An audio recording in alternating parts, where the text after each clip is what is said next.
Hello বন্ধুরা, কেমন আছো তোমরা সবাই? আমি খুব ভালো আছি। চলুন আজকে একটা নতুনভাবে চিকেন ট্রাই করা যাক। আমরা প্রধানত এটার বেস রাখবো কাঁচা লঙ্কা আর ধনেপাতা, আর বাকি তো সরঞ্জাম থাকবেই, নর্মালি পেঁয়াজ, আদা, রসুন। আর যারা আমার চ্যানেলে প্রথমবার, প্লিজ সাবস্ক্রাইব করবেন অ্যারন জ্যাক কুকিং। চলুন এবার রান্নাটা সেরে ফেলা যাক। তারা ফুল বা স্টার অ্যানিস, গোটা জিরে, লবঙ্গ, এলাচ আর দারচিনি দিয়ে আমরা ফোড়ন দিয়ে যে পেস্টটা করে রেখেছিলাম ওটা দিয়ে দিলাম।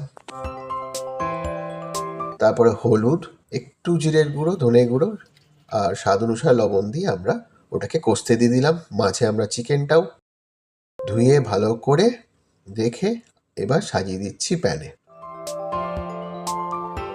প্রথমে মাখিয়ে দেবো না অ্যাজ ইউজুয়াল, আর আমরা এই রান্নাটা প্রচণ্ড ঢেকে ঢেকে করবো আর স্লো ফ্লেমে। কষছে মাংস আস্তে আস্তে, দেখুন কি সুন্দর লাগছে, মশলাটা আরও বেশি কষছে। এখন অবধি কিন্তু চিকেনটা মাখাইনি, এইবার মাখিয়ে দিচ্ছি। প্রায় 5-7 মিনিট রেখে তারপরে মাখাবেন। আবার ঢেকে দিচ্ছি। দেখুন কষা শুরু হয়ে গিয়েছে। আপনারা পারলে নাড়াবেন, আদারওয়াইজ নাড়াবার দরকার নেই। এটাকে আপনারা খুন্তি দিয়ে এটাকে নাড়াতে পারেন।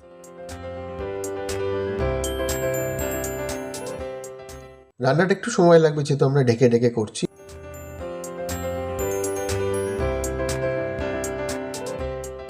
কষে এসছে প্রায় আমাদের মাংস, সাথে সাথে আমরা জলটা একটু ফুটিয়ে নেবো। বাহ, সুন্দর দেখতে লাগছে মাংসটাকে। মিলিয়ে ফেললাম জল আস্তে আস্তে। এইবার আবার স্লো ফ্লেমে আমরা একটু ফুটাবো, ঢেকে অবশ্যই। দেখুন কি সুন্দর ফুট এসে গেছে আর তেলও ছেড়ে দিয়েছে পাশ দিয়ে। চাইলে লঙ্কা দিতে পারেন, বেশি দিতে পারেন, কম দিতে পারেন, আপনার খাওয়ার উপর এটা ডিপেন্ড করে। রেডি আমাদের আজকে মুরগির মাংসের ঝোল। প্রধানত কাঁচা লঙ্কা আর গোটা ধনের ফ্লেভারটা পাবেন এই রান্নায়। দেখতে খুবই সুন্দর, অবশ্যই ট্রাই করবেন আর প্লিজ কমেন্টে জানাবেন কেমন লাগলো।